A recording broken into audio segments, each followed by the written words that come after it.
¿Qué tal? El día de hoy vamos a presentar una clase del Tecnológico de Estudios Superiores de Valle de Bravo, Fundamentos de Termodinámica, Ingeniería Mecatrónica, Pineda Hernández Miguel Ángel del Grupo 401. Empezaremos por un diagrama PV. Para empezar, consideremos un gas sellado en un contenedor con un pistón móvil que está bien ajustado, como se muestra en la figura. Podemos hacer un trabajo sobre el gas si presionamos el pistón hacia abajo y podemos calentar el gas si lo colocamos sobre una flama o lo sumergimos en un baño de agua hirviendo. Cuando sometemos el gas a estos procesos termodinámicos, su presión y volumen pueden cambiar. Los diagramas de presión-volumen, diagramas PV, son una manera conveniente de visualizar los cambios en la presión y el volumen. A los diferentes estados del gas les corresponde un punto en el diagrama. En el eje vertical se da la presión y en el eje horizontal el volumen, como en esta imagen. Cada punto en el diagrama PV representa un estado diferente del gas, uno para cada temperatura y volumen posibles. Conforme el gas sigue un proceso termodinámico, el estado del gas cambia y por lo tanto el punto que lo representa en el diagrama PV al moverse va dibujando una trayectoria. Una vez que podemos decodificar la información que contiene un diagrama PV, podremos hacer afirmaciones sobre el trabajo realizado, el calor transferido y los cambios de energía interna en un gas. Algunos de los procesos termodinámicos habituales en el diagrama PV o los procesos más conocidos son aquellos en los que alguna de las variables termodinámicas permanece constante. Por ejemplo, el proceso isotérmico, este proceso en el cual la temperatura permanece constante, el proceso a presión constante, el proceso isobárico y el proceso isocórico, en el cual el volumen permanece constante. Ahora para un diagrama PT, presión-temperatura, estos son algunos de los diagramas de fase más simples de una sola sustancia simple, como el agua, por ejemplo. Los ejes corresponden a la presión y temperatura.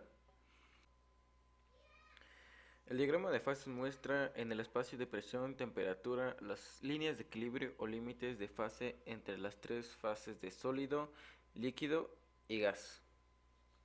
Las curvas en el diagrama de fase muestran los puntos donde la energía libre y otras propiedades derivadas se vuelven no analíticas. Sus derivadas con respecto a las coordenadas presión y temperatura, por ejemplo, cambian de manera discontinua. Por ejemplo, la capacidad de calor de un recipiente lleno de hielo cambiará abruptamente a medida que el recipiente se caliente más allá del punto de fusión. Los espacios abiertos donde la energía libre es analítica corresponden a las regiones monofásicas. Las regiones de fase única están separadas por líneas de comportamiento no analítico, donde las transiciones de base se denominan límites de fase. Ahora en este diagrama, el límite de fase entre líquido y gas no continúa indefinidamente. En cambio, termina en un punto del diagrama de fase llamado punto crítico. Esto refleja el hecho de que a temperaturas y presiones extremadamente altas, la fase líquida y gaseosa se vuelven indistinguibles, en lo que se conoce como fluido supercrítico. En este diagrama de fase típico, la línea verde continua representa a la mayoría de las sustancias. La línea verde punteada da el comportamiento anómalo del agua, y las líneas verdes marcan el punto de congelación y la línea azul el punto de ebullición, mostrando cómo varía la presión. Y en el diagrama TV, temperatura-volumen, en este diagrama se pueden apreciar inicialmente tres regiones. La región de líquido comprimido, que es la región a la izquierda de la campana. La región de vapor sobrecalentado, que es región de la derecha de la campana.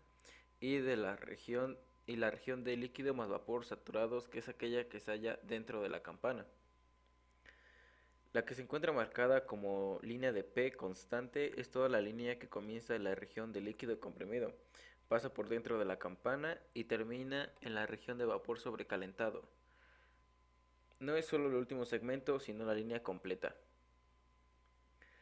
Ahora, notemos que el carácter ascendente que tiene la línea de presión constante de izquierda a derecha, ya que en el diagrama PV esta no sube, sino que baja.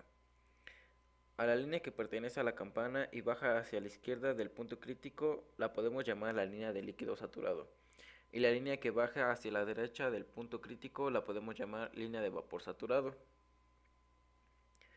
Es importante mencionar que la campana está formada por los puntos de líquido saturado y de vapor saturado de infinitas líneas de presión constante, de modo en el que se representa en el gráfico es solo un caso particular a cierta temperatura y presión determinadas.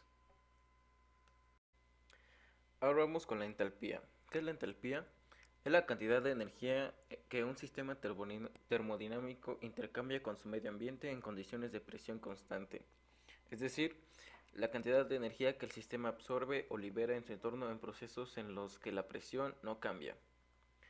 Se suele presentar con la letra H y se mide en joules. Teniendo en cuenta que todo objeto puede comprenderse como un sistema termodinámico, la entalpía hace referencia a la cantidad de calor que se pone en juego en condiciones de presión constante, dependiendo de si el sistema recibe o aporta energía. De acuerdo a esto, todo proceso de transformación puede clasificarse en dos tipos. Los endotérmicos, que son aquellos que consumen calor o energía del medio ambiente. Aquí su diagrama, los reactivos, los productos y la diferencia que hay entre ellos. O los exotérmicos, son aquellos que liberan calor o energía hacia el medio ambiente. Dependiendo del tipo de materia que intervenga en el sistema, por ejemplo, sustancias químicas en una reacción, el grado de entalpía será distinto. Ahora, para este tema de la energía interna, recordemos la primera ley de la termodinámica que relaciona el trabajo y el calor transferido intercambiado en un sistema a través de una nueva variable termodinámica, que es la energía interna. Esta energía no se crea ni se destruye, solo se transforma. La energía interna es el resultado de la contribución de la energía cinética de las moléculas o átomos que lo constituyen, de sus energías de rotación, traslación y vibración, además de la energía potencial intermolecular debida a las fuerzas de tipo gravitatorio, electromagnético y nuclear. Esta energía es una función de estado. Su variación entre dos estados es independiente de la transformación que los conecte, solo depende del estado inicial y del estado final. Como consecuencia de ello, la variación de energía interna en un ciclo es siempre nula, ya que el estado inicial y el final coinciden. Es igual a esta fórmula. Ahora, para el caso de un gas ideal, puede demostrarse que la energía interna depende exclusivamente de la temperatura, ya que en un gas ideal se desprecia toda interacción entre las moléculas o átomos que lo constituyen, por lo que la energía interna es solo energía cinética, que depende solo de la temperatura. Este hecho se conoce como la ley de Joule. La variación de energía interna de un gas ideal entre dos estados A y B se calcula mediante la expresión donde N es el número de mols y CV la capacidad calorífica, molar a volumen constante. Las temperaturas deben ir expresadas en Kelvin. Para demostrar esta expresión, imaginemos dos isotermas caracterizadas por sus temperaturas TA y TV, como se muestra en esta figura.